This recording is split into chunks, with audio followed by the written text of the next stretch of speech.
Bonsoir, aujourd'hui c'est jeudi 17 octobre. Plongé dans l'enfer de Boko Haram. Des combattants repentants ont raconté au journaliste Sidi Kiaba leur quotidien de violence, la désillusion et la guerre intestine au sein du mouvement.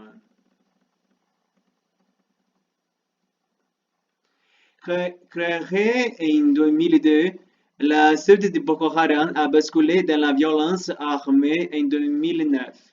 Elle a fait près de 27 000 morts au Cameroun, au Niger, au Nigeria et au Tchad.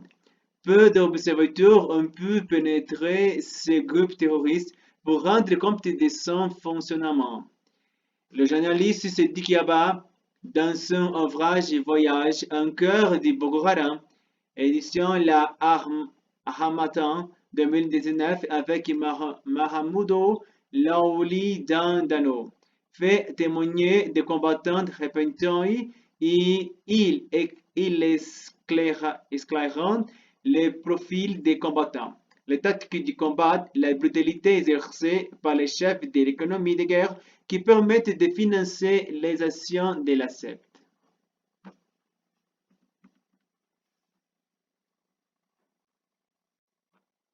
Me aƙidan kare ƙasa shi muke yaƙa.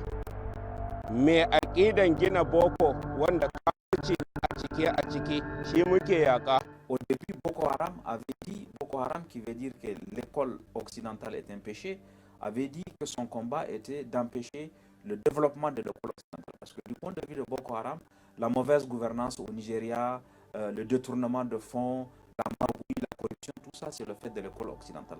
Donc, ce discours-là avait créé une certaine adhésion, avait reçu un certain écho au niveau de la population.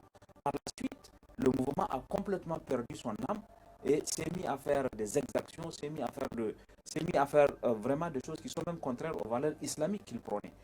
Certaines choses relèvent vraiment de la crapulerie, du grand banditisme plutôt que d'une idéologie religieuse que Boko Haram prétend défendre. Quand, par exemple, Boko Haram arrive dans un village, trouve la population en train de faire la dernière prière musulmane, qui est la prière de Ishaï, attend que les gens aient fini de prier pour égorger ceux qui sortent d'une mosquée, on ne peut plus parler vraiment de défense de l'islam. Quand Boko Haram décide, par exemple, comme il est dit dans les différents récits, d'attaquer un village simplement pour prendre de la nourriture, Boko Haram fait des attaques thématiques.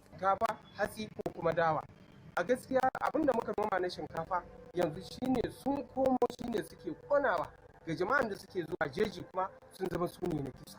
Il ne suffit qu'à regarder le sort qui est réservé aux morts au combat. Lorsque Boko Haram part au combat avec ces éléments, quand ils tombent au combat, leurs corps sont abandonnés sur place. Ça, c'est quand même révélateur de la façon de la considération envers les combattants. Ensuite, il y a maintenant les tribunaux qui sont internes, qui organisent des procès expéditifs. On a vu nous-mêmes au centre de Gouroumaria des gens qui ont les mains amputées à la suite d'un procès expéditif. On a amputé la main à la manchette, sans aucune anesthésie bien sûr, et puis tout de suite on a plongé la main dans de l'huile bouillante. Par exemple, les recrues, lorsqu'elles arrivent, elles sont entraînées au maniement des armes individuelles et collectives, et puis il y a des séances de tir qui sont organisées. Chaque balle perdue, lorsque vous n'atteignez pas une cible et que vous êtes une recrue, ça vous vaut du fouillet. Si vous ratez deux fois deux cartouches perdues, parce que on explique aux combattants que les cartouches sont précieuses et qu'ils n'ont pas droit d'erreur. Lorsqu'on arrive à un niveau de brutalité, à un niveau de déconsidération de l'homme à l'intérieur de la secte, c'est dire qu'à l'extérieur, Boko Haram n'hésite devant aucun comportement, devant aucune action criminelle. Il cible particulièrement les femmes et les filles. Parce que quand ça amène les femmes et les filles, je le dis avec beaucoup de regret, mais elles ont une valeur marchande parce qu'elles sont revendues. À l'intérieur de la secte, les filles sont revendues aux combattants qui ont de l'argent. Les autres sont mariées de force. Et une autre partie des filles est souvent proposée comme appât pour recruter de nouvelles personnes. On leur dit, si vous venez, on va vous donner comme package, entre guillemets, une épouse, une moto et de l'argent, et ça souvent, ça attire beaucoup parmi les jeunes. Donc il y a cette situation. Et puis, lorsque les filles sont ramenées, on voit qu'elles sont, d'après les témoignages qu'on a eus, elles sont parquées à des endroits dédiés, définis par les chefs. Elles sont parquées là, et les combattants en abusent. Et il y a d'autres qui sont mariés à des combattants et qui les suivent.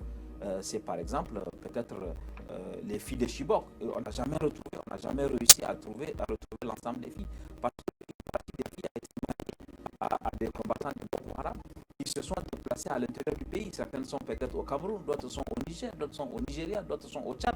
Donc il y a tout ce travail-là qui explique aujourd'hui encore pourquoi Boko Haram s'intéresse particulièrement aux femmes et aux filles.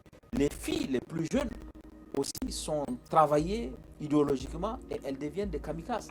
Souvent, on leur fait porter des bombes, des ceintures d'explosifs qu'elles vont déposer, elles vont se faire exploser sur un marché sans savoir même, sans avoir conscience de l'acte qu'elles posent, parce que le travail idéologique a été fait.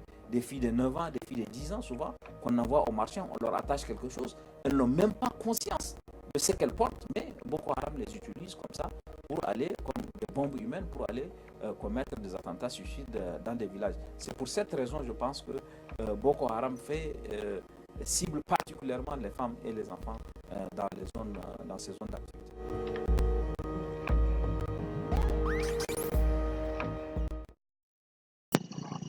Malheureusement, ce groupe, Boko Haram, est un groupe terroriste plus dangereux au monde, principalement en Afrique. Et principalement en Nigeria, et tous les pays voisins du Nigeria. Mon opinion, que sont toutes faux. Merci beaucoup pour regarder ma nouvelle vidéo. Si vous voulez voir point de français en français, venez ici à Classe pour idiomas où nous pouvons faire les leçons de français calculées au monde à travers Skype. Partagez cette vidéo avec la famille, amis, tout le monde. S'abonner à ma chaîne sur YouTube est très important pour moi. S'il vous plaît, s'abonner. Et merci beaucoup, comme toujours, à mes amis en France, au Canada, et ces moments au Cameroun, à Nigeria, à Guinée équatoriale, à tous les pays on parle français en Afrique, à tous les pays on parle français au monde, à toutes les personnes qui aiment cette romantique langue, et à demain quand on t'intéresse à nouvelles. Merci beaucoup, bonne nuit à tous, et à demain. Au revoir.